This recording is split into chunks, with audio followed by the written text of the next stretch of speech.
22 जनवरी आने में अब केवल एक ही दिन बचा है और उसके लिए दिन रात तैयारी हो रही है। हर कोई तैयार है। 22 तारीख को रामलला की प्राण प्रतिष्ठा का समारोह होने वाला है और अब रामलला की फोटो भी सामने आ गई है, जिसको लेकर हर कोई उत्साहित हो रहा है। एक तरफ इसकी तैयारी चल रही है तो दूसरी तरफ इसको लेकर जमकर राजनीति छिड़ी हुई है। यानी कि राम मंदिर का काम पूरा होने से पहले ही प्राण प्रतिष्ठा हो रही है। इस पर बोलते हुए कांग्रेस नेता दिग्विजय सिंह ने कहा कि निर्माणाधीन मंदिर के अंदर प्राण प्रतिष्ठा होना उचित नहीं है। ये शास्त्र हैं और शास्त्रों के आधार पर ही हमारे समाज में लंबे समय से धर्म का पालन होता आया है। इसका उल्लंघन क्यों और किस उद्देश्य से ये किया जा रहा है?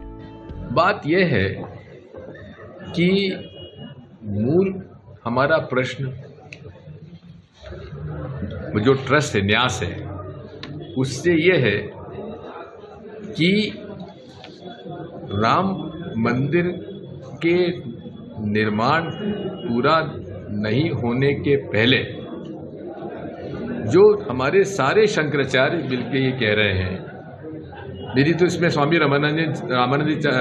रामनेशाचार्य जी की, रामायण संप्रदाय के जो प्रमुख हैं, स्वामी रामनेशाचार्य जी, उनसे भी बात हुई।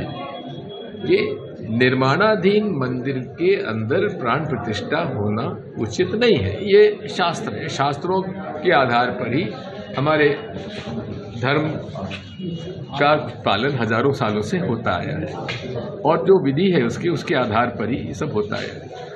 उसका उल्लंघन क्यों किया जा रहा है, किस उद्देश्य से किया जा रहा है? कि जो राम जी पहले से वहाँ स्थापित है, जिन्होंने वहाँ धूप झेले, जिन्होंने वहाँ तूफान झेले, उनका क्या? मेरा पहला प्रश्न वही है कि वो मूर्ति कहाँ है, उसकी प्राण प्रतिष्ठा वहां पे, उसको वहां क्यों स्थापित नहीं की जा रही है? पहला मेरा प्रश्न वही है। इस बात को केवल दिग्विजय सिंह ही नहीं बल्कि कई नेता भी कह चुके हैं। तो वहीं इस प्राण प्रतिष्ठा में चारों शंकराचार्य भी शामिल नहीं हो रहे, क्योंकि वो भी इसको धर्म का पालन नहीं होना बता रहे हैं। उन्होंने तो यहाँ तक कहा है कि पीएम मोदी प्राण प्रतिष्ठा में शामिल होंगे और हम क्या बाहर ताली बजाएंगे। शंकराचार्य ने कहा कि इस पद की अपनी गरिमा होती है। तो वहीं बीजेपी नेता इनके बयानों पर यह कहते हुए नजर आए कि ये रामलला विरोधी हैं। तो वहीं कांग्रेस नेताओं के बयानों पर बीजेपी नेता ये कहते हुए नजर आए कि ये राम विरोधी हैं और इसलिए निमंत्रण पर नहीं आए। और अब देखना है कि दिग्विजय सिंह के इस बयान पर बीजेपी क्या कहती है।